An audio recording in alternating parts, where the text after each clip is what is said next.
Our first question will come from the line of Giancarlo Alino. Giancarlo, your line is now live. Hi, Ryan. You're coming into this fight now, defending your light heavyweight championship. You were on the Ultimate Fighter before. Do you think that gives you some sort of advantage coming into this with no fans?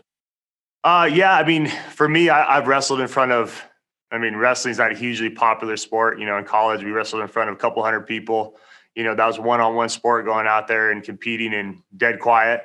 Been on the Ultimate Fighter, going out there with your team and, a couple coaches, maybe 30, 40 people in the whole thing in a warehouse, and you're warming up in the back with, you can't hear anything. There's no crowd, so I'm actually relishing this whole week. It's low key. I get to walk out there like it's a hard Friday morning spar. We have we speak different languages, myself and my opponent, his cornerman. So, I can kind of tone them out and listen to my corner, and all the hoopla is kind of gone, which is good and bad. But I think it's something different. I'm excited about it, actually. And how were you able to train during this pandemic? I know a lot of fighters had something differently. Maybe some had to change the way they met with their sparring coaches and wrestling. So how did this change training for you? Yeah, pretty fortunate in that aspect too. We had a building that, we train in, we have a cage, mats, and all that weight equipment, but it's not open to the public, and it never was, so it was just a pro team. And so we cut down that pro team, and I used, 3, 4, 5 guys that, high level that I needed for this fight. And, we got tested every couple of weeks. We were clean, made sure everybody was safe. Because the last thing I wanted to do is go through another training camp, wait, some more, get here and get canceled because somebody has COVID. So I was able to keep my training pretty consistent and pretty much the same. The only thing, I usually bring people in, I usually bring a decent amount of Brazilians in. But this time I didn't. I kept with the crew that, I was working with. And final question for me, looking at heavyweight and light heavyweight, which division do you think poses the best challengers for your title? Both of them, really. I was up. After I did the heavyweight Grand Prix. Bellator asked me to defend the heavyweight title, and I did that. And during that time, light heavyweight kind of, they came up with a true contender in Nemkov. So he kind of rose up and did very well, and so now we're back down, and I can jump back and forth. I see great matchups in both of them. Being down here right now, go out there, get this win this Friday. I probably want to stay down here at 205 for one more fight. While I made the weight, my body's primed for it, and then keep bouncing back and forth. All right, our next question will come from the line of Josh Gross. Josh, your line is now live. Hey, Ryan, how are you? What's going on, Josh? I'm wondering, it's the first fight for you, 205, since 2017. You talked about you're comfortable with the weight and you feel good. Was there a process? Was there a game plan to get back to 205? How did you manage it to make it so seamless for you? Well, we had a fight booked in May, and thinking about that, and then then COVID hit. Nemkov is from Russia, the whole travel ban, all that. So we were thinking maybe it's heavyweight.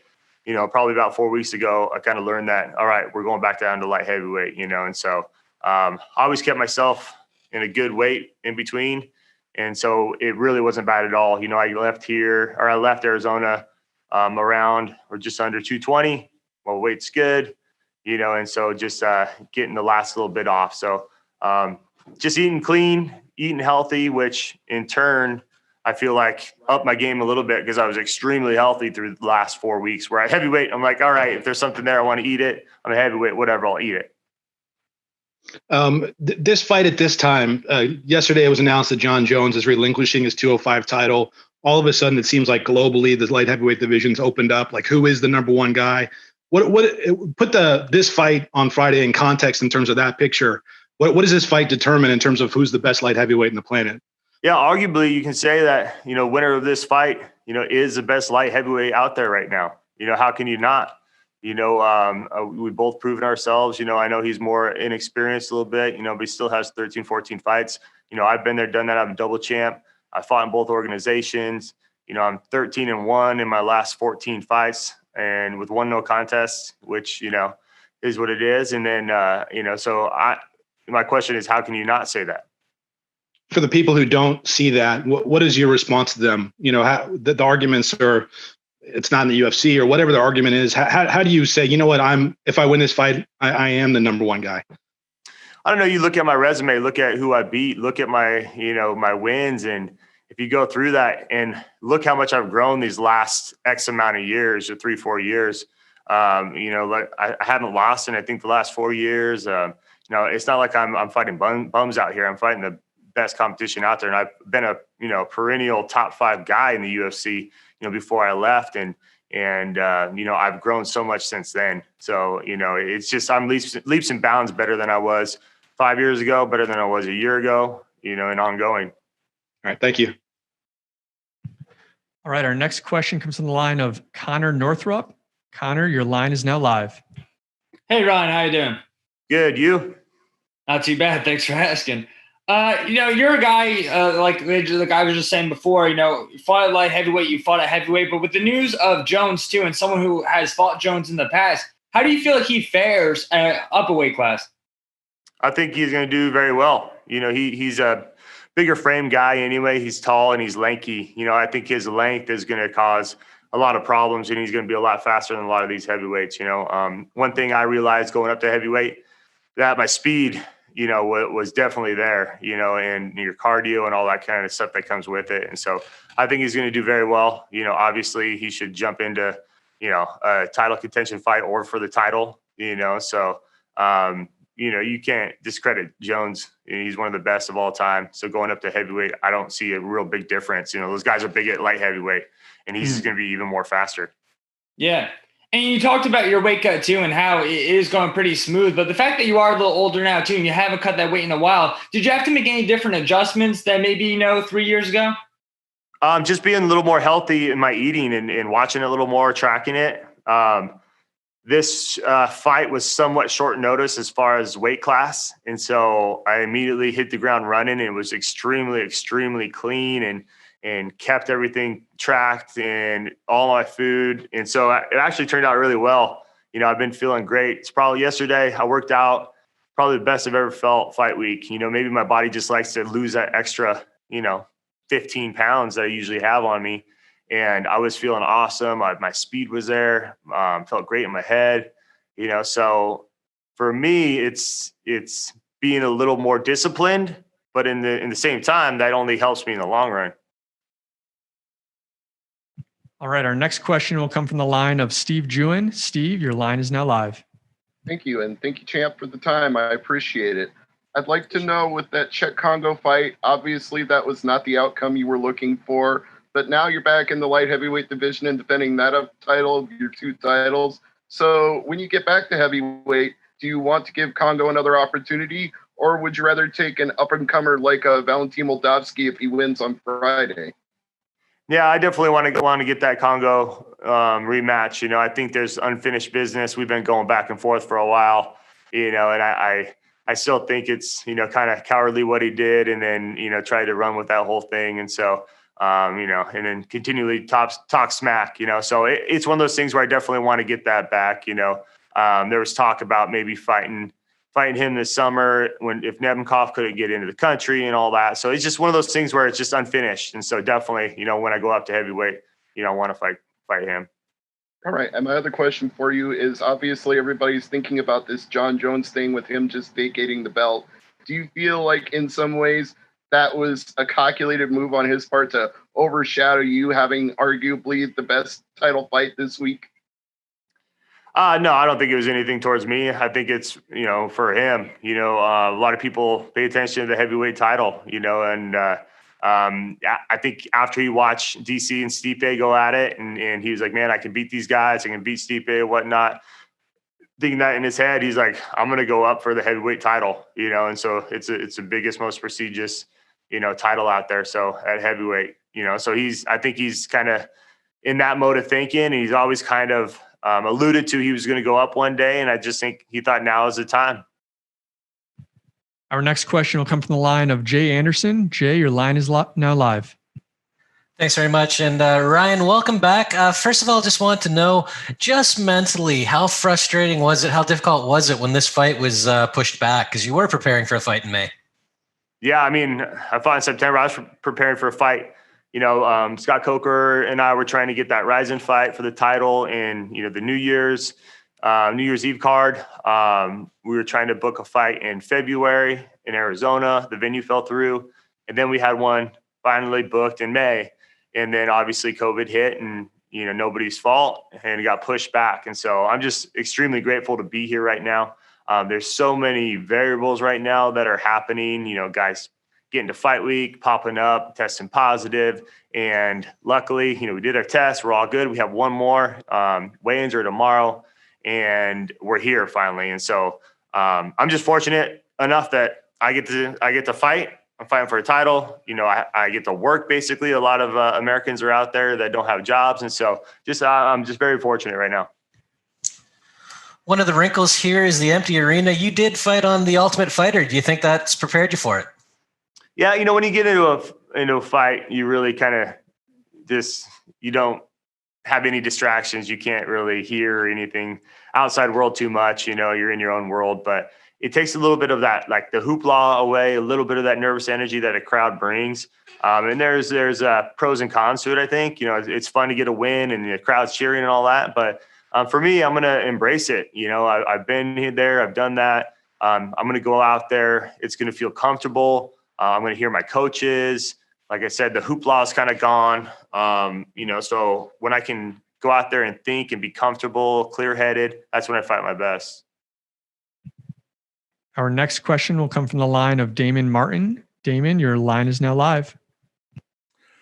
Hey, Ryan, when we talked a couple of weeks ago, it was before a lot of this stuff happened. I know the conversation was already brought up about you being the number one guy in the sport, now with Jon Jones out of the division, things like that. But, we had this conversation years ago about the whole Pride versus UFC debate, when one guy was in one league, guy in another league. But do you feel like you're getting the respect you deserve, as Bellator, double champ, heavyweight, light heavyweight, or does that even matter to you? It doesn't really matter. I know how good I am. My team knows how good I am. Bellator knows how good I am. So for me, it's just that's what it is for me. But I think you're seeing a little bit more of, hey, is this guy the best light heavyweight out there right now with Jones going up and everything? And I believe it is. I believe the winner of this fight, is definitely in the consideration of the best light heavyweight out there right now. Does that, I don't want to say adds pressure, because I know you told me you kind of at this point don't really feel that pressure. You kind of go in loose and just kind of enjoy yourself in the fights. But do you feel like that's a chance to kind of make that statement? The timing couldn't be more perfect with the big title fight coming up on Friday, and now we're kind of defining the light heavyweight, best light heavyweight in the sport. I mean, do you feel like that's a chance for you to kind of submit that spot?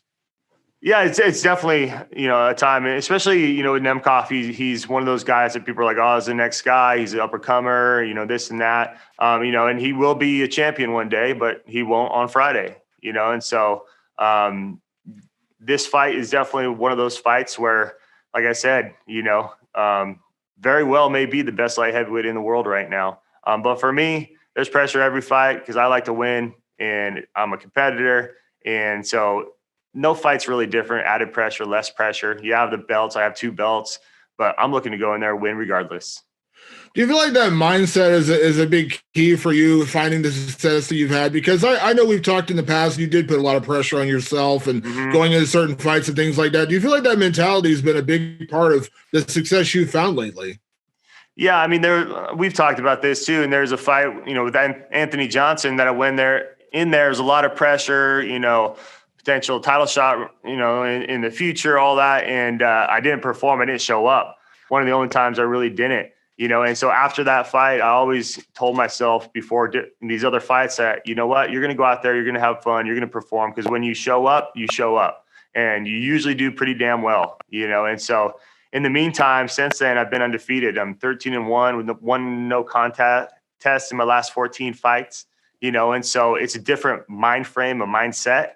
And I threw myself into that mindset wholeheartedly.